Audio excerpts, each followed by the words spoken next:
من اليوم ان شاء الله راكي رايحه تولي محترفه في الجزائريات. راني رايحه نمدلك الوصفه بالتفصيل الممل، ونمدلك مقادير مضبوطه تاع 10 حبات هكذا، باش اي وحده تشوف هذا الفيديو تنوض مباشره دير حبيبات وتتاكدي من نفسك من مصداقيه هاد الوصفه ومن مصداقيه القناه. رايحه تولي محترفه فيهم. راكي رايحه، شوفوا يا البنات، اذا جربتوهم ما راكمش رايحين تستغناو عليهم. يجيوكم الداخل معسلين، يجيو كما نقولوا معلكين، يجيو ما يتشبعوش، بختو رايحين نديروهم بالكاوكاو. شوفوا لي هذوك الجزيريات ديالي ما شاء الله، تقول شي لوز مشي كاوكاو. شوفوا يا البنات كيفاش يجيو معسلين ومعلكين وما يتشبعوش. جربوهم وذوقوهم وراكم رايحين تشكروني على هاد الوصفه. معايا كيفاش العجينه تقعد لك مقرمشه، يعني العجينه ما تجيش طريه، لازم تجي مقرمشه كيما العجينه تاع البقلاوه ولا فخص الداخل. بيان سور تجي كيما راكم تشوفوا معلكه ومعسله. نصلوا على رسول الله عليه افضل الصلاه والسلام. وقعدوا معايا اللي ما راهمش مشتركين، ننصحكم تشتركوا وتفعلوا زر الجرس. نصلوا على رسول الله ونبداو الوصفه ديالنا. اول حاجه خياتي نديروها هي العجينه. كيما راكم تشوفوا معايا البنات، لهنا في الاناء ديالي درت قرصه تاع الملح، درت ملون ابيض، ودرت مغرف صغيره تاع لافاني. بالنسبه للملون الابيض ماهوش ضروري يا البنات، الملون الابيض نديروه في المشكله. انا لهنا حبيت نديرو في الجزيريات، لكن اذا ما كانش متوفر عندك ما ديريهش، خاصه اذا راكي رايحه تجربيها لاول مره استغناي عليه. جربي الوصفه ديالك. رايحه نمدلك مقادير تاع 10 حبات، اكيد راهي رايحه تعجبك.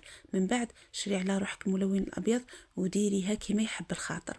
كيما راكم تشوفوا معايا درت لهنا 3 كيلات فارينه. كيما راكم تشوفوا انا نستعمل دايما فارينه سيم 3 كيلات. كي راكي رايحه ديري 10 حبات فقط، نتيا عبري بالفنجال تاع لاتاي، انا عبرت بالكاس كيما راكم تشوفوا. لهنا درت 3 كيسان اللي هي 3 كيلات فارينه كيما شفتوا معايا، يعني يجيو ممسوحين هكذا البنات. الان درت نص كيلة ليدام لهنا درت مارغارين لابيل هكذا خياتي. درت نص كيلة مارغارين لابيل عفوا، تكون دافيه ما ديروهاش سخونه. النص اللي قاعد لي في الكيلة نكملو الربع ما زهر، والربع الاخر نكملو بالماء، ونفيض الكيلة ديالي. واش معناتها نفيضها؟ نخليها تسيح هكذا البنات. فوالا البنات كيما راكم تشوفوا نخلط الكل مع بعض هكذا. من المفروض السوائل اللي درتهم راهم رايحين يطموا لي العجينه. مي اذا ما طمولكش العجينه واش ديري؟ يعني العجينه جاتك ناشفه بزاف ولا يابسه، زيدي قطرات تاع الماء وتكملي طمي العجينه ديالك عادي، ما كان حتى مشكل. كيما درت انا كيما راكم تشوفوا، زدت واحد المغرفه صغيره هكذا تاع الماء وكملت، يعني طميت العجينه ديالي.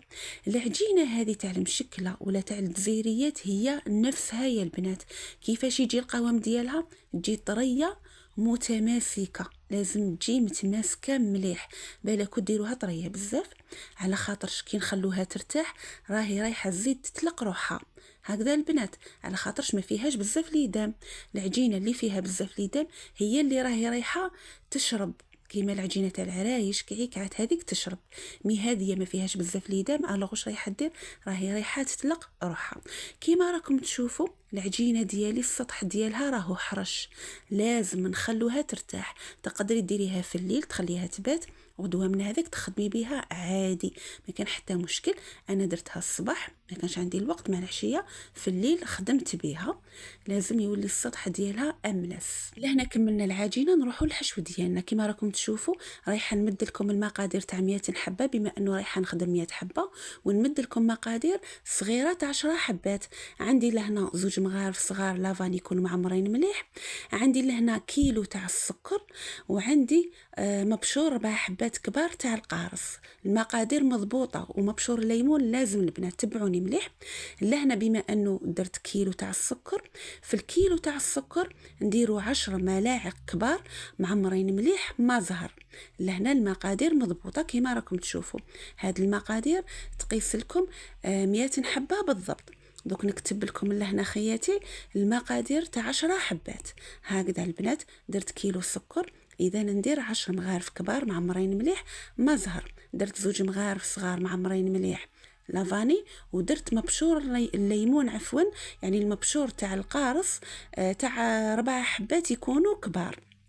هكذا خياتي، تبعوني مليح، ومبشور الليمون لازم يكون حاضر في هذه الوصفه. الان رايحه نخلط مليح بيدي.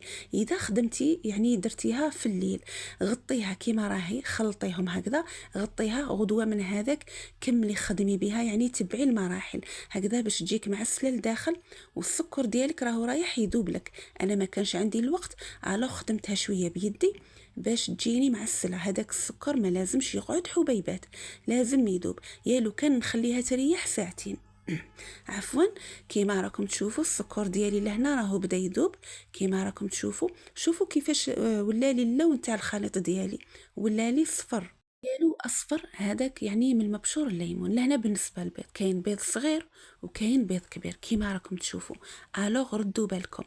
لهنا بالنسبه لهاد المقادير تاع 100 حبه، من المفروض البيض نديرو يعني في 2 كيلو كاوكاو، والبيض نديرو 4 حبات، لكن البيض لازم يكون كبير. اذا كان البيض ديالك صغير لازم ديري 5 حبات. هكذا البنات، شوفوا لهنا السكر ديالي كيفاش ذابلي.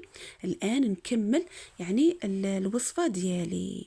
لهنا خياتي كيما راكم تشوفوا، جبت الكاوكاو ديالي اللي راهو يبان لوز ماشي كاوكاو، لهنا عالجته، ولازم تعالجي الكاوكاو ديالك كاول مرحله. رايحه نخلي لك في اول تعليق مثبت كيفاش تعالجي الكاوكاو ديالك وتتحصلي على هذا القوام، يعني كي شغلت اللوز ماشي كاوكاو، ما يجيكش معجن.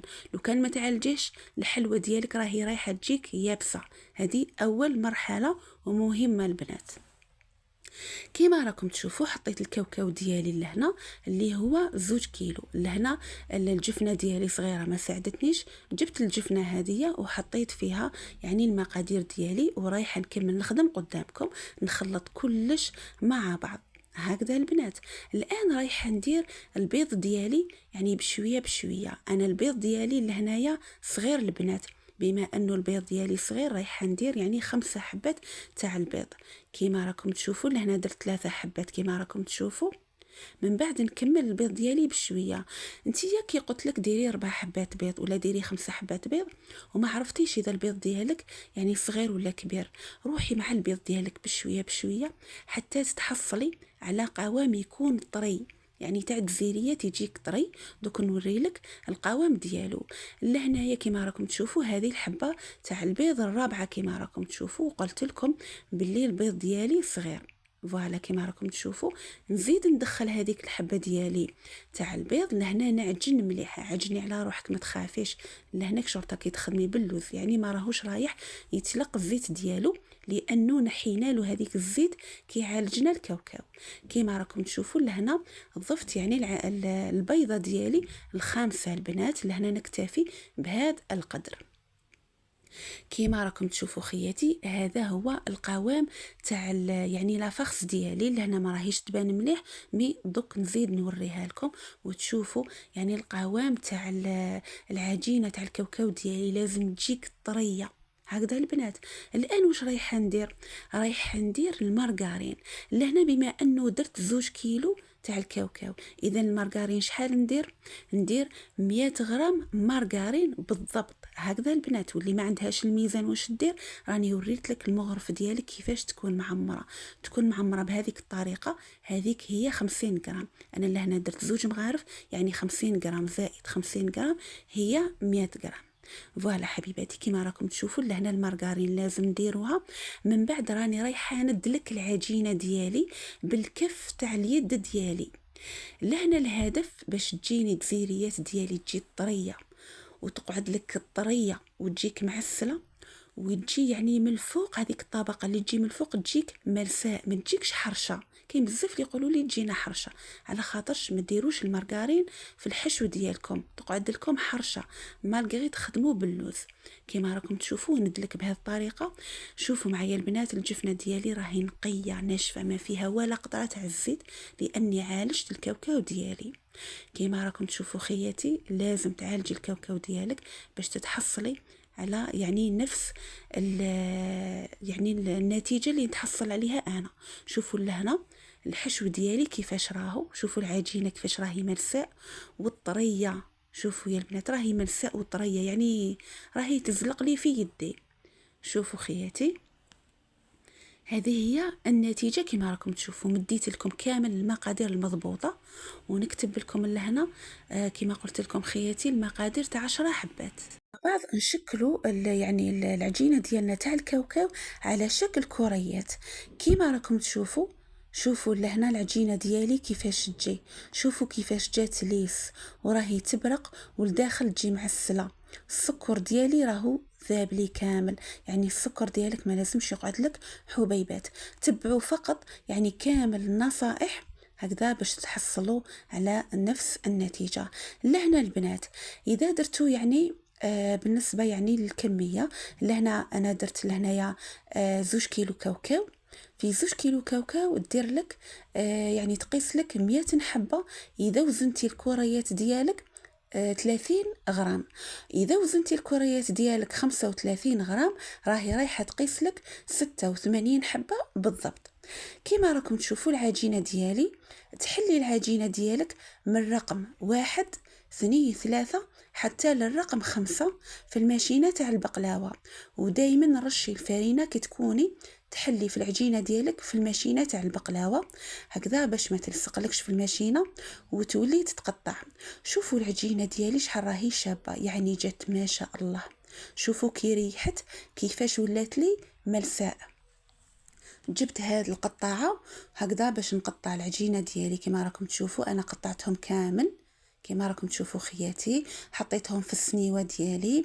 لهنا لازم ديروا الفرينه بيناتهم باش ما يلصقوش، سينو خدموا غير بشويه هكذا البنات باش تجتنبوا انه العجينه تلصق مع بعضها. لهنا اذا درتي كيما انا لازم ديري الفرينه وتغطيها تغطي العجينه ديالك عفوا باش ما تنشفلكش. هادو هما لي شوت تاع العجينه، جامي تقيسيهم، شمخيهم شويه بالماء، دلكيهم شويه بيدك، خليهم في ساشي يرتاحوا وتعاودي تخدمي بهم عادي. وبالتالي تقدري تخبيها يعني في الكونجيلاتور، وقت ما تحتاجيها تجبديها خليها تذوب وتخدمي بها راهي رايحه تجيك يعني ما شاء الله. كما راكم تشوفوا لهنا دائما بالاستعانه بالفرينه. كما راكم تشوفوا الطريقه تاع العمل بزاف بزاف سهله. فوالا خياتي، ندير العجينه في ليمول ديالي بهذه الطريقه هكذا. نحي كامل هذيك العجينه الزايده عفوا، انا ما حبيتش هذاك التشرشيف يعني يجيني في العجينه، حبيتو يديلي يعني كما نقولوا تاع المول ديالي. فوالا البنات هكذا حاجه سهله. هاي ليكم العجينه ديالي جات ما شاء الله. فوالا حبيباتي بهذه الطريقه. من بعد يعني نكملهم كامل ونجيب يعني الحشو ديالي نكورو مليح. شوفوا كيفاش راهو يبرق وراهو ليس، يعني جا ما شاء الله. نحطو في ليمول ديالي على العجينه بهذه الطريقه، ما نخليهش مكور، لازم نهبطو شويه بالكف تاع اليد شويه برك البنات هكذا. يعني لهنا الكوريه ديالك ما لازمش تجيك مسطحه، ما تبلاطيهاش كامل بيدك، خليها شويه بومبي في الوسط هكذا باش الحبه ديالنا كي طيب تجينا بومبي في الوسط. فوالا خياتي نهبطهم كامل شويه شويه كما راكم تشوفوا. من بعد نشكلهم بهذه الطريقه. لهنا بالنسبه لهذا يعني هذا الخدمه هذه يا البنات راه كاين طابع يعني يتباع عند اللي يبيع لوازم الحلويات، يعني تطبعيه مباشره يخرج لك هذاك الرشام وتكملي تطبعي به. وكاين تاع البلاستيك يعني اللي يساعدك شريه. انا والفت يعني نخدم بالبوشون كما راكم تشوفوا، ما كانوش كاينين واحد الوقت هذوك الطوابع، على والفت نخدم هكذا، ما عندهمش بزاف نظن ملي خرجوا. قلت لكم ننصحكم بهم بالنسبه للمبتدئات. انا يعني نطبعهم كامل. لهنا راني نضغط يعني شوفوا البنات في الاول ترشمي فقط، من بعد تضغطي مليح هكذا باش الحبه كي طيب تجينا مبرجه. لهنا بالنسبه للوز كاين اخواتي يقولوا لي وعلاش اللوز ديالك ما يتحرقلكش في الكوشه. دوك نمدلكم وشنو هو السر، لانه اللوز ديالي نبيتو في الماء، هذا ما كان كي يطيب ما يتحرقش، يعني يطيب على بياض يقعد بيض. لهنا لصقتو بياض البيض وضغط شويه في الحبه يعني في الوسط كما راكم تشوفوا. لا جولي لهنا نديرها بالبانسو، لهنا غير شويه برك البنات ما تكثروش بالكو، باسكو لو كان تكثروا كي طيب تولي تسيح لكم العجينه تحرق. هكذا البنات شويه برك لهنا باش الدزيريات ديالي يطيبوا محمرين، يجيو حميمرين ويجيو شابين. هذه هي بلا جولي بالبانسو، يعني حاجه قليله برك كيما راكم تشوفوا. وبالكوا التوشي والحبه تاع اللوز ديالكم صينو تحمر لكم عفوا، خليوها طيب بيضه. كملت كامل الدزيريات ديالي، من بعد ما نخليهم يرتاحوا ما والو. هادو ماشي كيما الدزيريات المقروصين، نروح نطيبهم مباشره، نطيبهم من تحت على درجه حراره 180 درجه، يطيبوا مليح. تشوفي العجينه ديالك حمارات، الدزيريات تنفخوا بداو يحماروا، طفي من تحت شعلي من الفوق، بالك تروحي وتخلي الدزيريات ديالك وبعدا يتحرقوا لك، راهم رايحين يحماروا بالخف من الفوق. فوالا خياتي كيما راكم تشوفوا لهنا وهما سخونين ندخلهم مباشرة للشربات، وهما سخونين ندخلهم مباشرة للشربات، نثقبهم شوية من تحت، لازم تكوني خفيفة كيما راكم تشوفوا. لهنا بالك تخلوهم يطولوا في الشربات، لو كان تخلوهم يطولوا العجينة تولي طرية. احنا العجينة نحوسوا عليها تقعد لنا مقرمشة، يعني الدزيريات ديالنا من الداخل يجيونا معلكين ومعسلين وطريين. فوالا حبيباتي لهنا ما كاش دقيقة، يا ربي دقيقة في الشربات، نحيهم من الشربات. قلت لكم الشربات لازم تكون باردة، درت فيها 2 كيسان تاع الماء وكاس تاع السكر يغلي وغليه ولا زوج، نطفي على الشربات نخليها تبرد مليح ونستعملها. لهنا من الشربات نقطر ونحط مباشرة في العسل ديالي. لهنا في العسل ما عندك حاجة، يعني تخليهم عادي 15 دقيقة 20 دقيقة، من بعد تحطيهم في الصينية وتخليهم يقطروا. غدوه من هذاك باذن الله ديريهم كامل في الكيسات، وان شاء الله باذن الله الوصفه تاع اليوم تكون نالت اعجابكم كيما راكم تشوفوا عفوا.